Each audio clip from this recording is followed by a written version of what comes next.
Sports time now, and we go over to Sean Green over there in the sports studio. Good evening to you, Sean. Good evening to you, Lisa. Good evening, Barbados. St. Catharines and Elliott Belgrave Primary won the girls and boys categories respectively as 8 meet records fell at today's Pine Hill Natsa Obadele Thompson zone at the National Stadium. Now, the St. Catharines female team, well, they total 155 points ahead of St. Bernard's on 147 and Trinity Academy with 142. In the boys, Elliott Belgrave finished with 152 points, while St. Catharines boys were second on 120 and St. Mark's third on 114. The victor Ludorm was 9-year-old athlete Raheem Nels of Trinity Academy, who also set a new meet record of 12.22 seconds in the 80-meter dash, while the victrix was Maya Prescott of St. Luke's Academy, also with 30 points. Now, several other meet records fell today in the 300 meters at an overcast National Stadium. Let's check out the boys under 11 race, the 300 meters, featuring record holder Jordan Blackman of St. Luke's Academy, looking to go under 48.29 to lower his mark. He's the one on the inside with the bright green jersey. Get him some stick from the lad from St. Bernard's, but he washed off the opposition in the home stretch and took the race by the straps, pushing to beat that 48.29. True grit and determination written all over his face, running against the clock, and he does it. The flash time 47.83. That's a new meet record. The other record race in this event came in the girls' heat. This one with another athlete from Elliott Belgrave. Her name is Kezia Waldron. She's in the yellow and green and scorching red-hot footwear, making up the stagger on everyone in quick time, shooting to the front and never letting up.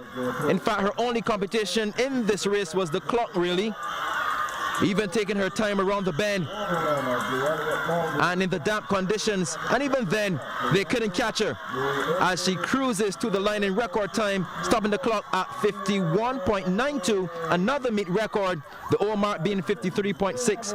Elliott Belgrave making a statement. On the line is the first section of the girls under 13 400 meters. The girls taking the bend in this heat with some caution, and rightly so.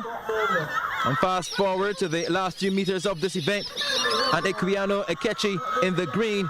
Well, she came from nowhere to power to the front in this event, and she had enough to hold off the others to get home for St. Luke's Academy. And time for one more in this section, much faster pace in this heat. The young lady from St. Bernard's of Ofemi Griffith in the green and yellow. She's out front, followed by Izina Armstrong in the navy blue skirt. But that script changed slightly in the second half of the race. Griffith still out front, but Zion Hines in the green, she's now in the thick of things as well. She's from St. Catherine, but Griffith had enough strength to get home, and Armstrong came in second for St. Mark's, ahead of Hines. And this is the final race in the under 13 boys 400 meters, the big boys in this one. And at the start, the eventual winner was nowhere to be seen in the top flight. And that's because this clever runner sat back for most of the race and baited his time. And Zatari Henry of St. Catherine would wait for the second half of the race to make his move. And here he comes, pacing himself well, an upright frame, powerful strides and determination, running home to win in a time of 1.129 seconds. Well, in cricket news, Leanne Kirby was the only bright spark for the West Indies women as they lost to the Indian women in their final warm-up fixture today of the ICC T20 World Cup at the Allen Border Playing Field in Australia. Chasing just 108, the Windies women struggled with the bat despite opener Kirby top scoring with a fighting 42 off 41. Now her knock included 3 4s and 2 6s. And only 3 other batters passed the double-figure mark, with Hayley Matthews getting 25, Captain Stephanie Taylor 16 and Chanel Henry 17, as the regional ladies finished on a 105 for 7 in their 20. Now earlier, after opting to bat, India managed just 107 for 8 in their allotted 20 overs. Now the Windies women will now turn their attention to their opening fixture of the World Cup. That's on Saturday against Thailand. And it's time for our second look at sports with Sean.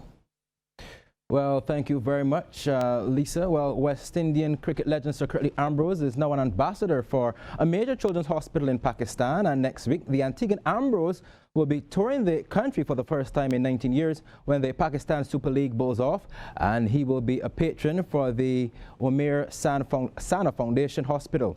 And he joins another legend in Michael Holden, who also became an ambassador last year, a public relations specialist and commentator Barry Wilkinson, who recently left for Karachi for the occasion, told CBC Sports that the children are over the moon about Ambrose's arrival.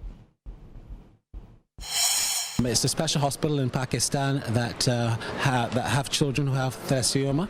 It's a blood disorder. He's the second West Indian that has become an ambassador for the hospital and the foundation. Last October, the foundation brought in Michael Holden to be an ambassador, and he had a tremendous impact.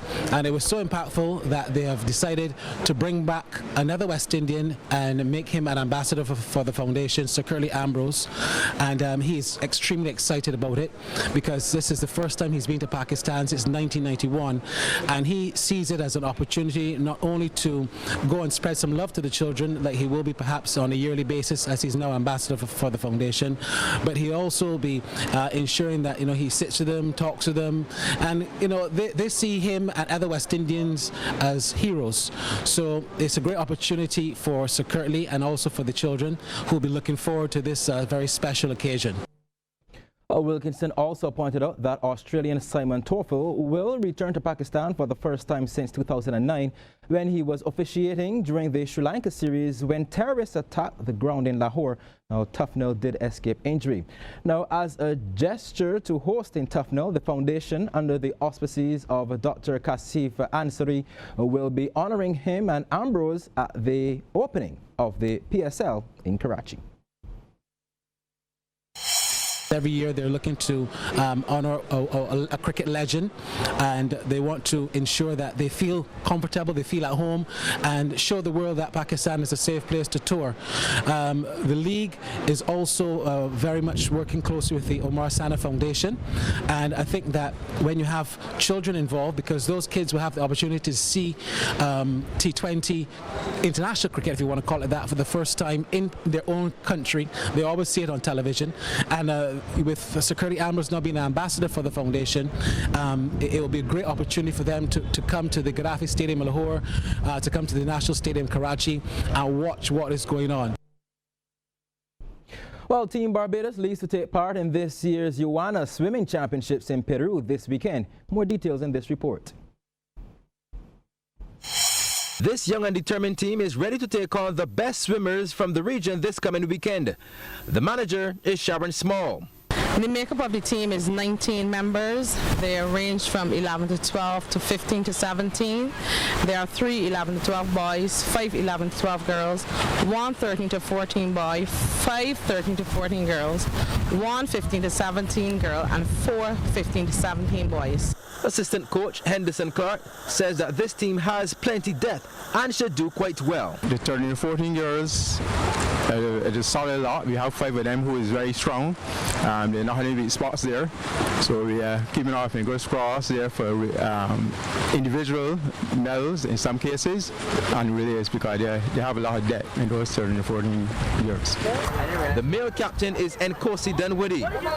Our boys team is the best we have in Barbados. The competition is going to be very tough, looking at the site sheet, but I expect that everyone will do well and come out with best times. And how your preparations been going? Preparations have been pretty tough, not so hard training, but hard work pays off. So, have any goals for yourself? Yeah, I'm just trying to get best times and a few medals. Female captain Daniel Titus also believes in herself and her young teammates. Yeah, I guess some of them are new, so this is going to be like a learning experience for some of them. So I'm pretty sure that they're just going to swim their best and make Barbados proud. Yeah, and what about you? Any personal goals?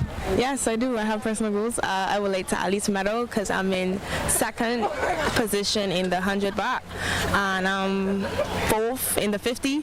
So I would like to at least better my time and come closer or even get an Olympic B time in the 100 baht. So that's what I plan to do. The meet swims off on Friday.